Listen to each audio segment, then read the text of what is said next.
normal votes today. I hope we can be there in just a little bit, but we're trying to work through some procedural matters now, and hopefully we can do that in the next half hour or so. Mr. President. Senator from Michigan. Thank you, Mr. President. I just want to take a moment to speak about what just happened and my deep concern about just what happened now with this vote. On the one hand, we had 56 members, a majority, substantial majority, of members who voted yes, that they wanted to bring jobs home, that they want to stop paying for jobs being shipped overseas, and that we want to support and provide assistance through the tax code to bring jobs home. 56 members, it's a majority. What we didn't have is a supermajority to stop a filibuster. So that's basically what has been happening here, is that we have a situation where despite the will of the majority of the people here, the majority of senators, to want to move forward to this legislation and pass it, because we have 56 votes to pass it, we don't have a supermajority. This is what's been happening over and over and over again in the United States Senate, despite the fact that people want us to work together and get things done. What we are trying to do, and we're going to continue to push forward on this, is to very clearly say to a business, if you are going to close up shop and ship your jobs overseas, it's on your dime, not the American taxpayer's dime. We're not going to help pay for it. You want to bring jobs back? We're happy to have our tax code allow you to write out those costs. And in fact, we'll give you an extra 20% towards those costs. It's deeply concerning to me today. I think that those watching around the country are probably scratching their heads or doing much or saying things that we probably can't say on the Senate floor about what in the world is going on when we can't come together on the simple premise that Americans should not be paying for jobs shipped overseas. So we're going to keep at it until we get it done. What we ought to be unified around is having the words "Made in America" on everything again in this country. And we're going to keep fighting until we can get that done. Thank you, Mr. President. President. Senator from Vermont. Mr. President, one of the distinguished senator from Michigan is still here on the floor, and she's done such commendable work here, somebody who brought together the Senate Agriculture Committee on a very, very complex farm bill, and in a record amount of time got it passed with a heavy bipartisan majority. I think she would agree with me that that's the way we used to and should do legislation. For the life of me, I cannot understand why any senator would not be supporting Senator from Michigan on this bill. We want jobs here in the United States. Everybody will say we want jobs in the United States. Everybody says that they want to have tax laws that actually help this country. So what they do is they vote by refusing to allow us to go forward. They vote to allow jobs to go overseas. But worse than that, give special tax breaks. It's almost like saying, hey, this company of yours, these jobs you have, come on, let's go over. I know a great place for you to go overseas. By the way, here's the airplane ticket. Here's a special deal. We're not going to give that to a small business owner in Vermont or Michigan, but we'll give that to you to ship your job overseas. Come on, let's get real. The American people, you take a poll of this. Do we want to close loopholes for shipping jobs overseas? Do we want to give encouragement to have jobs here in the United States? I guarantee you it'd be overwhelmingly passed. The United States Senate better wake up and say we'd pass it too. So I thank the Senator from Michigan. And Mr. President, one thing we all agree on, and the distinguished presiding officer and I, both from Vermont, where we have open and available government. He did in his role as mayor of our largest city. He's encouraged all the way through, and we know that the right to know is a cornerstone of our democracy. During my 3 decades in the Senate, I've urged Democratic and Republican administrations alike, be open, be transparent to the American people. And that's why in March I joined a bipartisan group of members of Congress, Senator Grassley, Senator Burr, Senator Hagan, Senator Bill Nelson, Senator Rubio, in writing to the Secretary of Defense Panetta to request the release of government records regarding the contamination of drinking water that occurred over several decades at Camp Lejeune Marine Base. The drinking water contamination in Camp Lejeune was one of the worst environmental disasters in American history to occur at a domestic Department of Defense installation. Unfortunately, the Department of Defense initially refused to provide this important information to the Congress. But I'm pleased to report that after I pursued it further with Secretary Panetta, the Department finally provided more than 8,500 files about this issue to the Judiciary Committee on July 9. I commend Secretary Panetta for accommodating the committee's request for this information. But I believe that much more transparency is needed. I believe it as a United States Senator. I believe it as one who believes in transparency. I also believe it as a father of a Marine. Today, thousands of active and retired Marines who lived on or near Camp Lejeune prior to 1987 and their family members are extremely interested in learning more about what occurred and why. My own state of Vermont, 402 Vermonters have signed in saying they're looking to their government to provide more information about this calamity. Now, open government is either a Democratic issue or a Republican issue.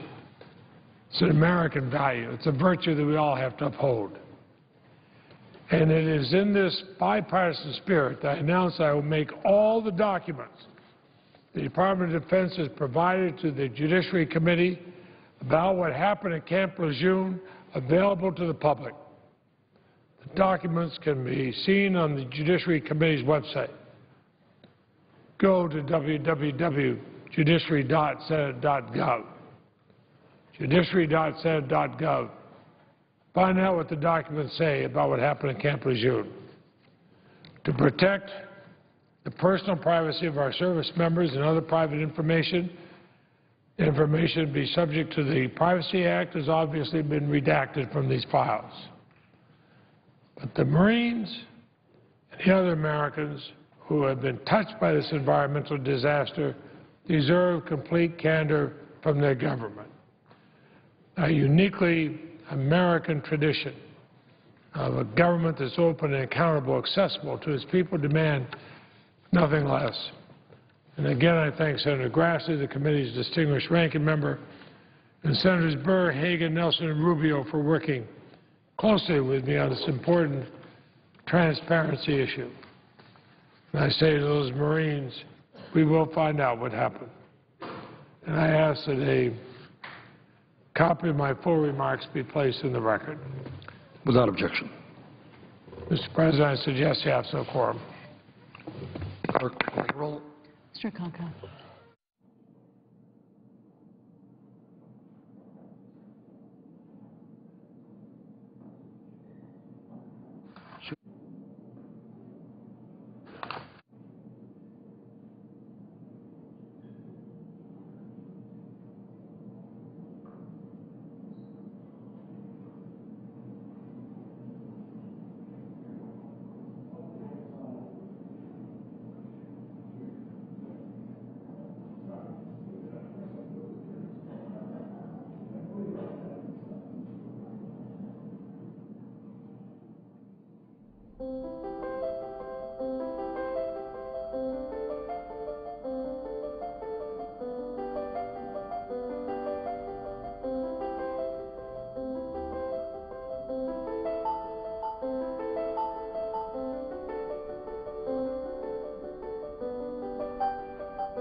President, Majority Leader.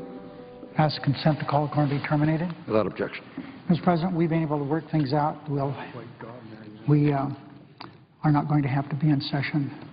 We're waiting for a call from... Oh, we had it all worked out, but now we don't, so note the absence of quorum. Clerk will call the roll. Mr. Gaga.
Senator from Arizona.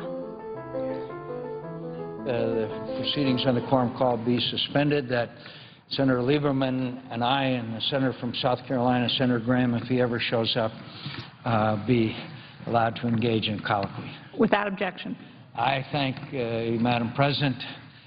I join my friend Senator Lieberman again on the floor on the issue that has,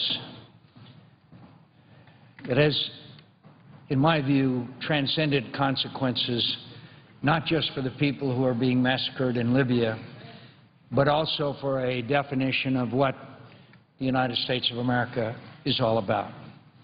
Yesterday's attack in Syria killed some key leaders of the Assad regime, including one of its notorious and brutal henchmen. It's a sign of victory and progress for the Syrian opposition, and hopefully it could be a sign that Assad is losing his hold on power. But it's hardly time to celebrate or claim credit.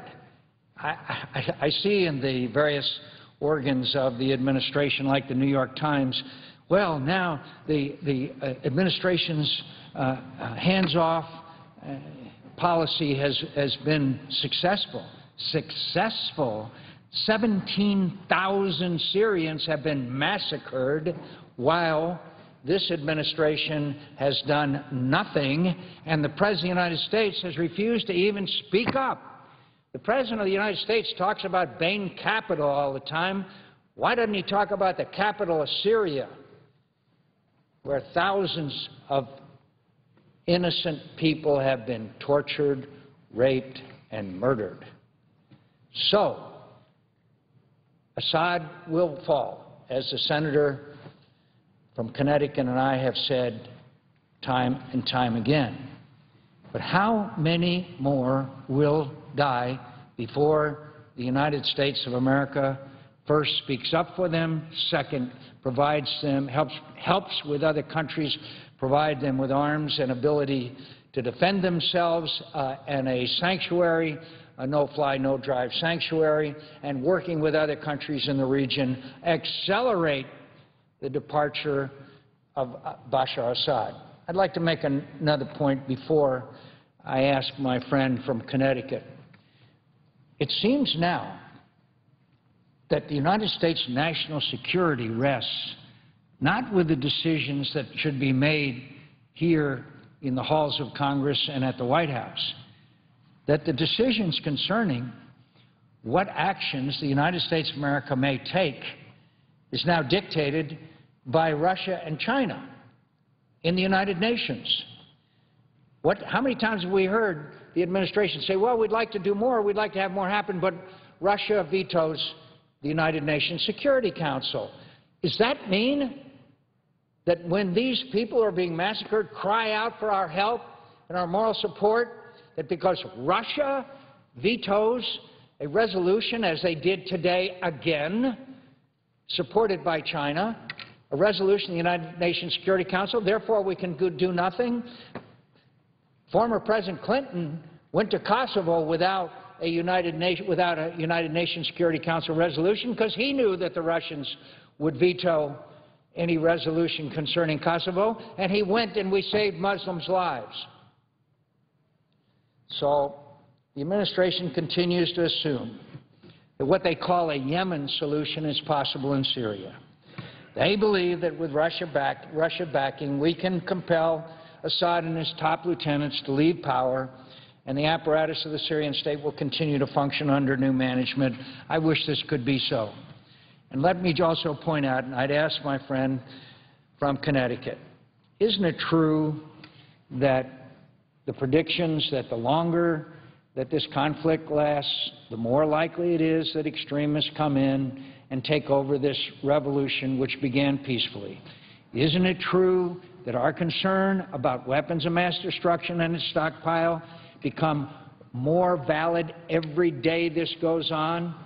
Isn't it a valid assumption that Bashar Assad in his desperation may use these weapons against his own people, and the whole stockpile of those weapons become more and more tenuous by the day?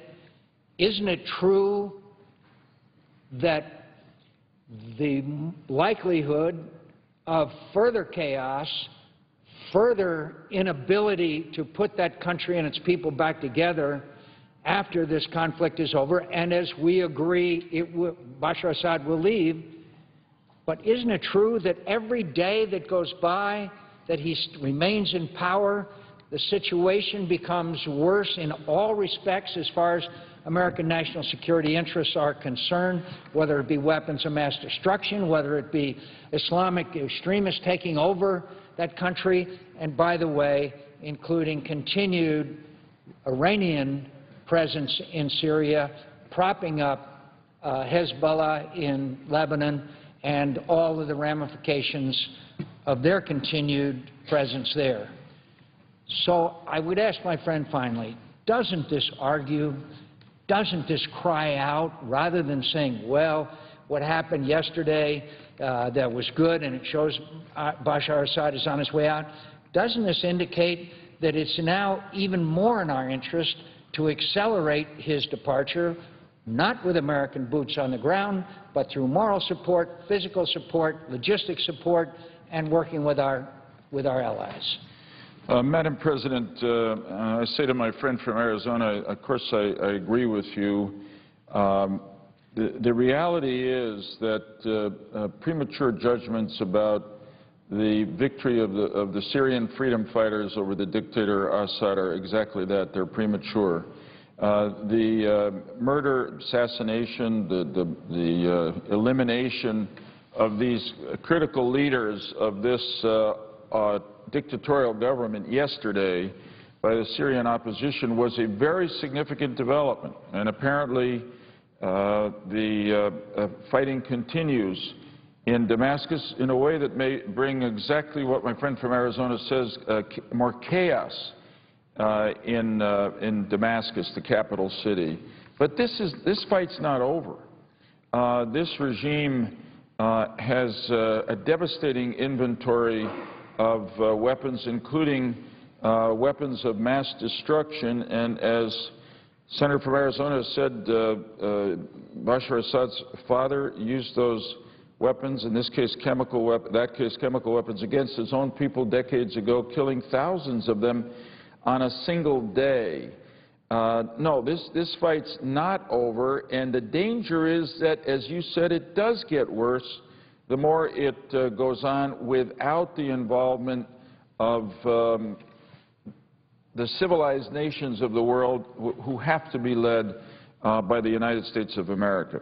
I want to put in juxtaposition these two significant events of the last 24 hours that my friend from Arizona has described.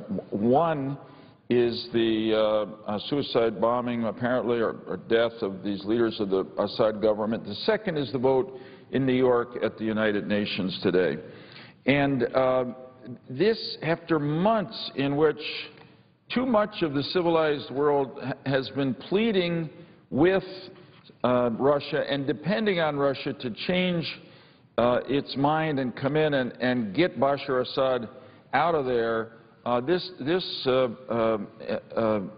veto today shows that they're just not going to do it. And I'm going to yield in a moment because I note the presence of the Majority Leader. Just to finish this thought, the reality is now that the fig leaf has been taken off the Annan plan, which since it went into effect and since it allegedly brought a ceasefire to Syria, thousands more Syrians have been killed. The reality is that Russia will not join in trying to stop the slaughter in Syria, that the slaughter will only be stopped by facts on the ground, and those facts are military, and it will not get better until the United States leads a coalition of the willing to support the opposition and bring about the early end of this horrific regime that now rules Syria. With that, I yield the floor to the Majority Leader. Mr. President, I appreciate my friend yielding. Majority Leader. There will be no further roll call votes today.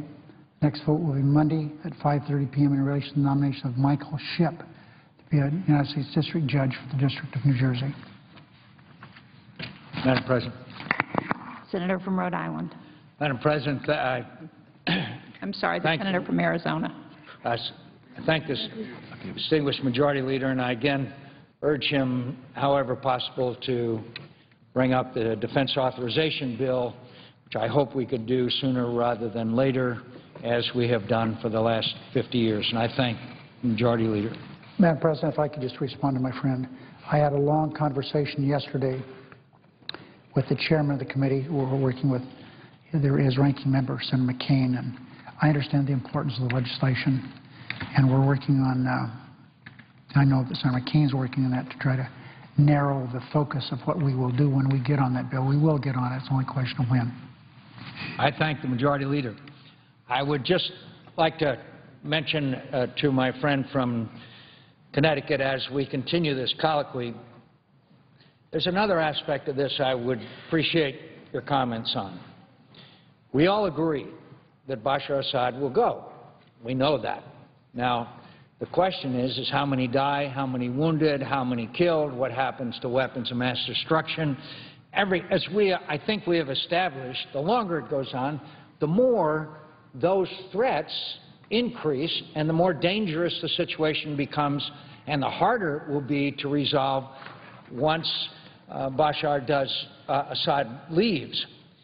But also I would ask my friend from Connecticut, how will the Syrian people feel about the United States of America if we continue to sit by and really provide them not even moral assistance, much less the physical and logistics assistance that you and I just discussed is as necessary? Senator Lieberman and I have been to Libya on numerous occasions. I was there at an exhilarating moment at the time of their elections, and I can tell you firsthand from seeing a couple 100,000 people celebrating, they are grateful to the United States of America for what we did.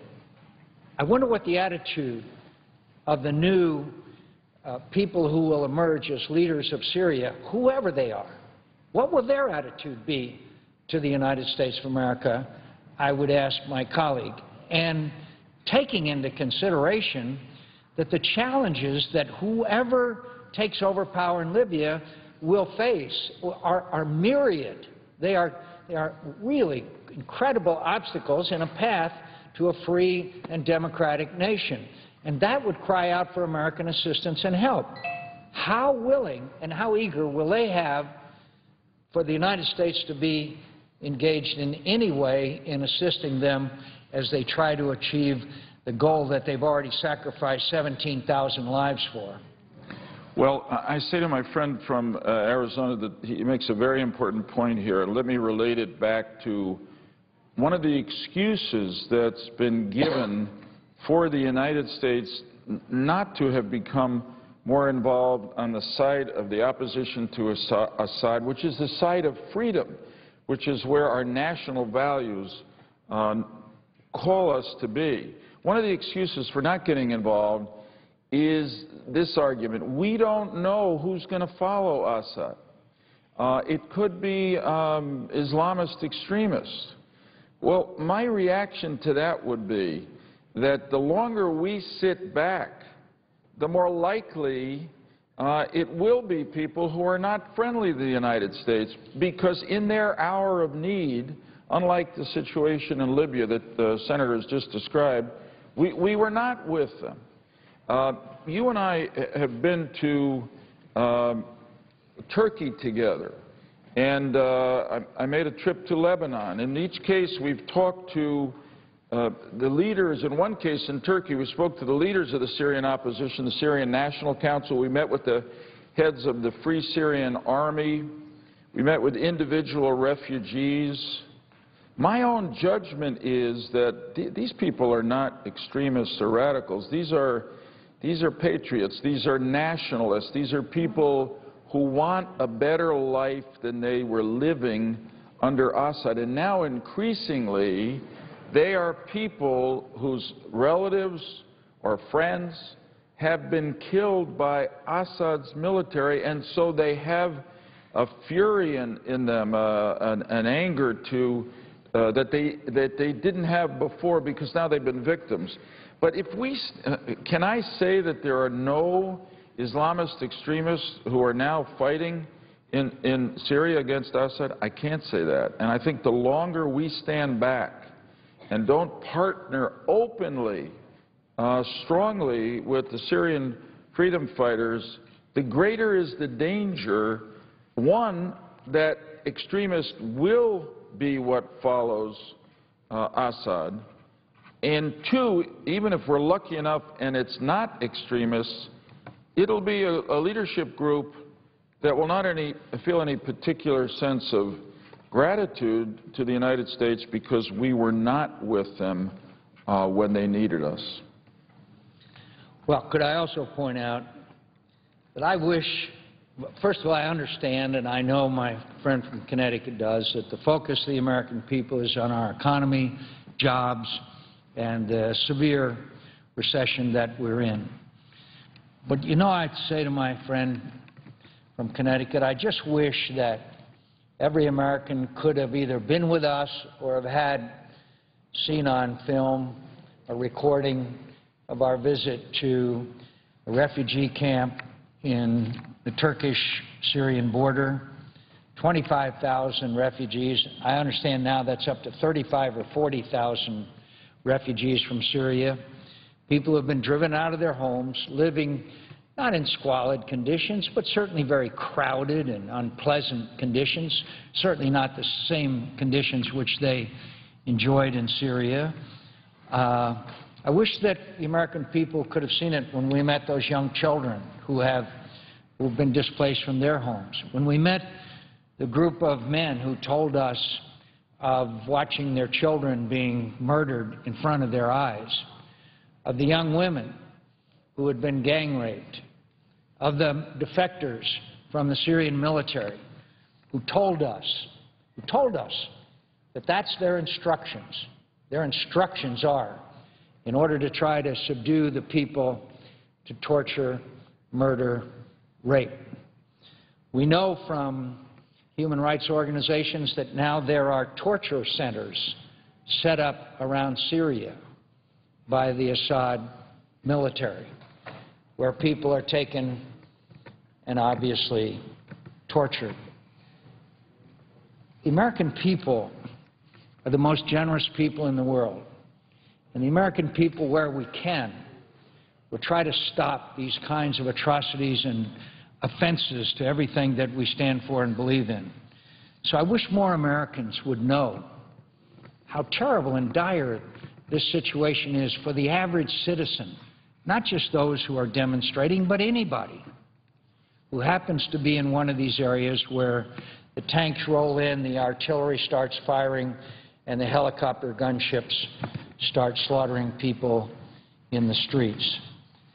And I hope that I'm not saying this in a partisan fashion, but I wish the President of the United States would speak up for these people. That's the job of the President of the United States, and that's to lead. And I wish we, here in Congress, would do more in order to try to help these people, because that is a long, long American tradition. And yes, it may require some financial sacrifice and maybe material sacrifice on the part of the American people, but I think the cause is one of transcendent importance. And I want to thank my friend from Connecticut for his compassion and his concern and his commitment to these people who live far away. Madam President, I thank Senator McCain for his leadership here. This is one of those cases where we have the opportunity, and it's painful that we haven't taken it over these many, many months of the uprising in Syria. We have the opportunity not only to do what's right, but to do what's best for our country diplomatically. In other words, what's right is to be on the side of freedom, to be with the people fighting against a brutal dictator. That's the right thing to do. What's right is to enter this fight to stop the slaughter of innocent men, women, and literally children. But there also happens to be this strategic opportunity. I asked my friend from Arizona about this. Do you agree that Syria, Assad is not only the best friend, but really the only friend and ally that Iran has in the Middle East? Iran is our #1 strategic threat in the world today.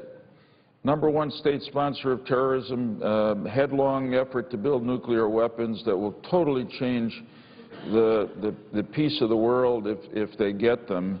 So here we have an opportunity not only to do what's morally right, but to help overthrow the best friend of our worst enemy, Iran. And as you remember, we were there together. General Jim Mattis, a great American military leader, the head of the Central Command overseeing the Middle East, said that if Assad is overthrown, it will be the worst setback that Iran has suffered in more than a quarter of a century. And that will in turn, I think, open up tremendous new possibilities in Lebanon, which has been under the Syrian-Iranian influence, and even in Iraq, where the new Iraqi government has felt, I think, pressured on both sides from Iran and Iran's ally Syria on the other side. If Syria is not controlled by an Iranian puppet, I think we may see some more independence from Iraq that we'd like to see. So I ask Senator from Arizona if he agrees that there's not just a moral imperative, but an extraordinary strategic opportunity here to get in and shape history. I would say that my friend from Connecticut is exactly right. Both he and I have visited Lebanon recently, and the facts are that Hezbollah basically controls the government. A prime minister who is not Hezbollah but was put into power by Hezbollah, and their country is basically gridlocked as well. If Syria goes, Bashar Assad goes, that connection between Iran and Hezbollah will be severed. The people of Lebanon will have a great opportunity to have once was a very thriving democracy restored. You know, I would like to mention to my friend, one of the things that surprised me from time to time as I've traveled to places like Burma, who were recently free, when I met three men who were in prison, one for 18 years and the other for 22 years. And when I've been to Libya, as I was at the elections the other day, and even when I've been in Egypt and met some of the young people who made the revolution, and we were in Tunisia and we met the young people there and the new government there, much to my surprise, to some degree, they pay attention to what we say. They pay attention. These three men that were in prison for over 20 years said, "Thank you for what you said. We listened to you in prison." The people in Libya on election night were waving little Libyan flags and saying, "Thank you. Thank you, America. Thank you. Thank you, Senator McCain, for saying." The people in Syria are listening and will find out what we're saying today here on the floor of the United States Senate. And does it matter much? I don't know. But if the people in Syria know that there are some of us who are committed and will not rest until this massacre stops and this terrible atrocities cease, that we will continue to do everything we can to see that we provide them with the kind of moral assistance which is a vital ingredient in continuing their resistance, and the material assistance which provides them with the wherewithal to gain their freedom. I thank you, Senator McCain. I just want to make clear as we finish what we're talking about. What are we asking our government to do? We're not asking our government to put American troops on the ground in Syria.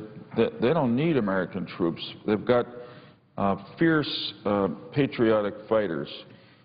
What they need first from us is an open declaration that we're on the side of the Syrian opposition. The second is that I believe they need us to organize a coalition of the willing. Just as you said, President Clinton did it in the case of Kosovo without the United Nations support. And again, it was a Russian veto that stood in the way. And President Clinton said his greatest regret was that we did not intervene in Rwanda, where some 800,000 people were massacred. Absolutely. And so we've got to learn from those lessons of history. There's a coalition of the willing waiting to be formed here if only we in the U.S. will show the leadership. Nobody's asking us, you and I are not asking for unilateral American action. There's no question that we have allies in the Arab world who are already involved in supporting the opposition in Syria, namely Saudi Arabia and Qatar, who would join us. I believe there may be one or more European countries that would join us. There are other Arab countries that would join us. And what are we asking? Let's increase the flow of weapons and training to the opposition. I think it's time for us to use American air power at least to impose a no-fly zone over Syria, because the Syrians are now using gunships and I fear that they'll begin to use fighters to attack their civilian population and create and spread the kind of fear that they now depend upon. So it's a coalition in support of the opposition. It's weapons and training. It's sanctuaries where they can be trained and equipped, and it's the use of air power against this regime, which I think will not only deal a devastating blow to the regime, but will make the remaining supporters it has in the military and in the business community despair and see that the end really is near and abandon Assad. Have I stated correctly what the senator from Arizona feels that we want this government of ours to be doing now in regard to Syria?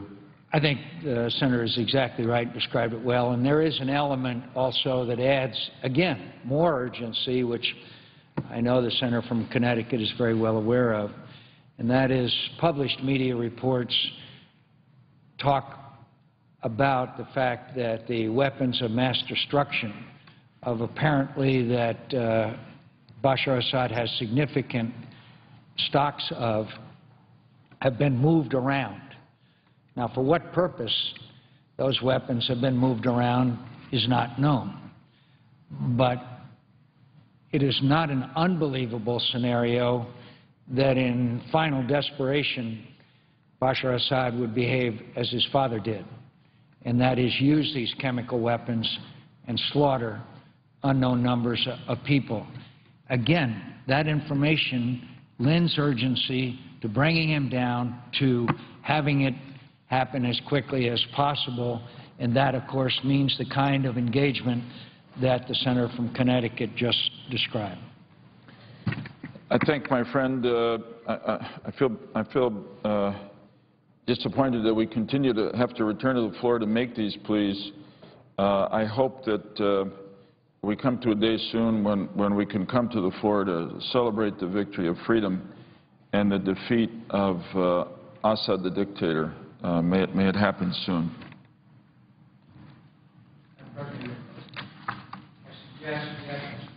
The clerk will call the roll. Mr. Akaka.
Madam President.